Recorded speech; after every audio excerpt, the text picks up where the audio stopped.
किसी के गजरे की खुशबू को महकता छोड़ आया हूँ, अपनी छोटी सी चिड़िया को चहकता छोड़ आया हूँ।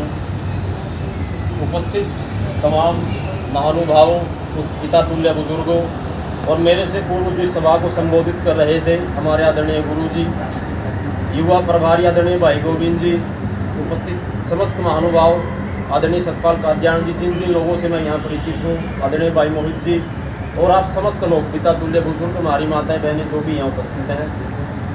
ये जो कार्यक्रम आपके मध्य आज रखा गया है, सर्वप्रथम तो मैं जो आदरणीय भाई जी को इसकी शुभकामनाएं अर्पित करता हूँ कि बहुत अच्छा कार्यक्रम आपने रखा और बहुत सुयोग्य चीज़ आपने ये लोगों के बीच में लेकर के आप जा रहे हैं। आज 14 फरवरी है। देश की जो जनसंख्या है लगभग 68% जनसंख्या वो युवा वर्ग की है।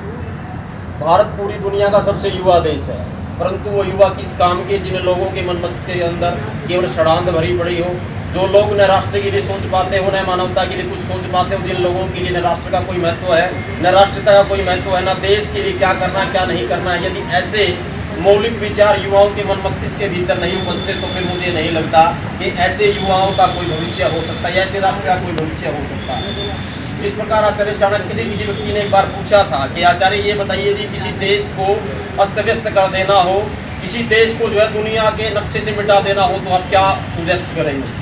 तो उन्होंने छोटी सी बात कही थी कि जो वहाँ का युवा वर्ग उसको आप कुमार्ग पर डाल दीजिए, उसे अपने मार्ग से भटका दीजिए, कुछ ही समय में वो देश स्वतः मिट जाएगा। और आज मेरे देश में जो कुछ चल रहा है, वैलेंटाइन डे के नाम पर जो है युवा वर्ग आज क्या कर रहा, अश्लीलता सरेआम फैलाई जा रही है। दिल्ली का तो बहुत बुरा हाल है। मुझे क्षमा कीजिएगा, मैं हरियाणा प्रांत से आता हूँ और किसी व्यक्ति ने कहा था, विशेष करके रामधारी सिंह दिनकर जी ने, आज से स्वतंत्रता से जो है कुछ वर्ष पूर्व उन्होंने कोई कविता लिखी थी और उस पुस्तक में उन्होंने कहा था, एक सवाल पूछा था सब लोगों से कि अटका कहाँ स्वराज बोल दिल्ली तू क्या कहती है, अरे तू रानी बन गई आज भी जनता क्यों वेदना सहती है, और किसने भाग्य दबा रखे हैं सबके अपने घर में, और उभरी थी जो विवाह हुई बंदिनी किसके घर में। उन्होंने कहा था जो स्वतंत्रता का दिया जो लाखों शहादतों के बाद लेकर के आए, गर्म गर्म लहू के ऊपर तैर करके वो जो आज़ादी लेकर के आए थे, उन सारी चीज़ों को भुला दिया, उनको मिटा दिया और चंद लोगों ने, चंद घरानों ने जो है इस देश के ऊपर राज किया। और जिनके खून से जला करते थे अहले चिरागे चमन और मकबरे जगमगाते हैं उनकी जो चुराते थे शहीदों के कफन, तो जिन लोगों ने उस समय भी मजे लिए वो आज भी मजे ले रहे हैं। परंतु वास्तविकता में जिन लोगों के कारण आज ये सारी चीज़ें देखने को हमें मिल रही है, इन सारी चीज़ों का मूल्य आज गौण होता जा रहा है। शहीदों के परिवारों को आज भी अपमानित किया जाता है और इसीलिए किसी कवि ने कहा था कि बिना समर्पण छोड़ दिया है मनमानी शैतानी को, अरे राजनीति की गाली है सेना की कुर्बानी को, और सैनिक मरमर पाते हैं पर दिल्ली सब खो देती है और शहीदों के लहू को स्याही से धो देती है। हमारे सैनिक सीमाओं की दुर्गों की रक्षा करते हैं, बहुत बड़ा यज्ञ वो करते हैं, महायज्ञ वो करते हैं, सब कुछ अपना झोंक करके परिवार इत्यादि को छोड़ करके बॉर्डर के ऊपर खड़े हुए ताकि हम लोग आसानी से सो सके रातों को। वो रातों को 24 घंटे जागते प्रहरी सीमाओं की दुर्गों की रक्षा करते हैं ताकि हम लोग आराम से सो सकें। और उनके बलिदानों को यदि आप सब विस्मृत कर देते, उनको भुला दिया जाता है। अभी मेरे ख्याल में कल की ही ये घटना है, पानीपत का एक नौजवान, उसके जो है क्रॉस फायरिंग में उसकी मौत होगी और आने वाले 2 दिनों के भीतर जो है उस व्यक्ति की शादी होगी। अब आप अंदाजा लगाइएगा, क्या राष्ट्र के लिए, देश के लिए, इस मातृभूमि के लिए बलिदान देने का कार्य के केवल मात्र सैनिक या उसके परिवार का ही है। और डॉक्टर हरिओम परिवार ने बड़ी सुंदर पंक्तियां इन चीज़ों को लेकर के लिखी थी।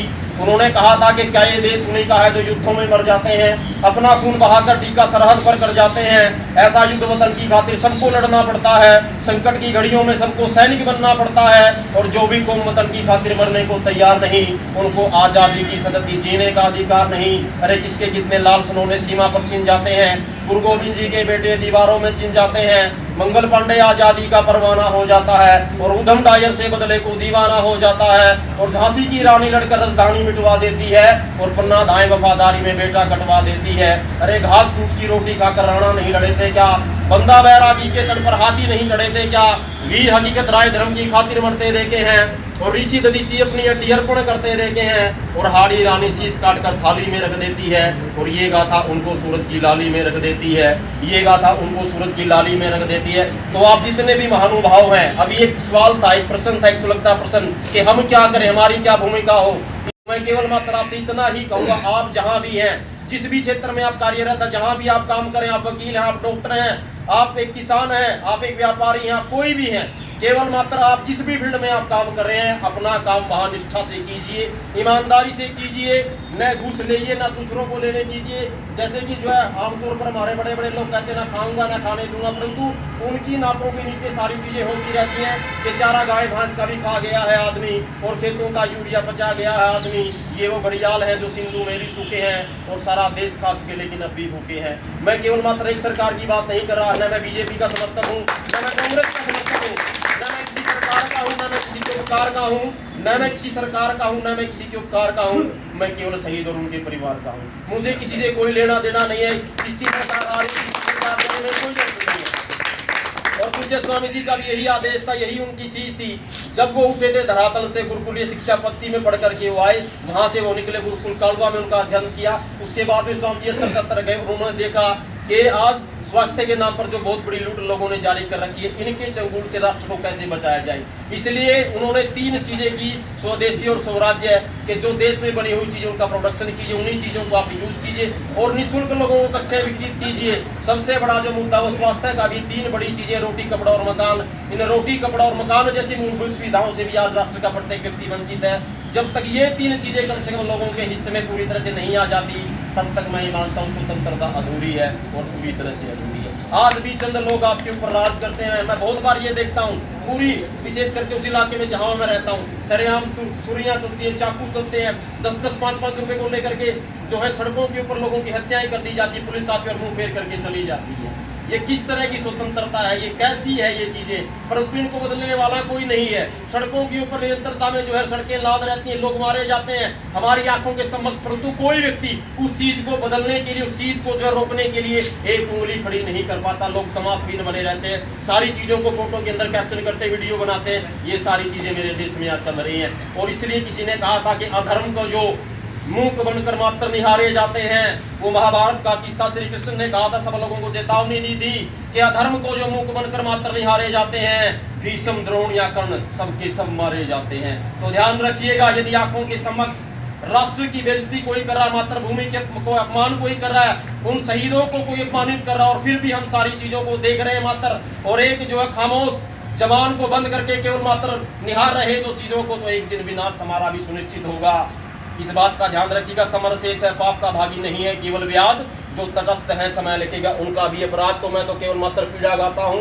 राष्ट्र की जो दुर्गति आज है, इन सारी चीजों को देखते हुए, क्योंकि पिछले 15 सालों से आर्य समाज के लिए काम कर रहे हैं और अब उस फील्ड को छोड़ करके यहाँ जो है हमें एक तरह से आना पड़ा, क्योंकि गृहस्थ आश्रम में चले गए। तो अब न तो समाज के लिए इतना समय दे पा रहा हूँ, न अपने राष्ट्र के लिए इतना समय दे पा रहा हूँ। इस चीज़ का मुझे बड़ा शोभ है, लेकिन प्रयास करते जितना भी समय हमारे पास है उसमें से कुछ समय निकाल करके हम अपनी मातृभूमि के लिए, अपने देश के लिए, अपने युवाओं के लिए कुछ न कुछ करें, उनको सन्मार्ग पर हम डालें।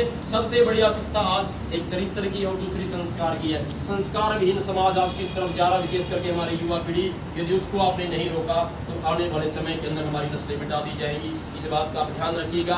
और केवल मात्र मैं यही कहता हूँ, उन वीरों को जो है 2 पंक्तियों अपनी तरफ से सादत अपनी पुष्पांजलि अर्पित करते हुए कि लहू देकर तिरंगे की बुलंदियों को सवारा है और फरिश्ते तुम वतन के हो, तुम्हें सजदा हमारा है। इतनी बात मैं कहता हूँ। मुझे यहाँ समय दिया गया, आपने मुझे सुना। आप सब लोगों का धन्यवाद। सबको नमस्ते, जय माता।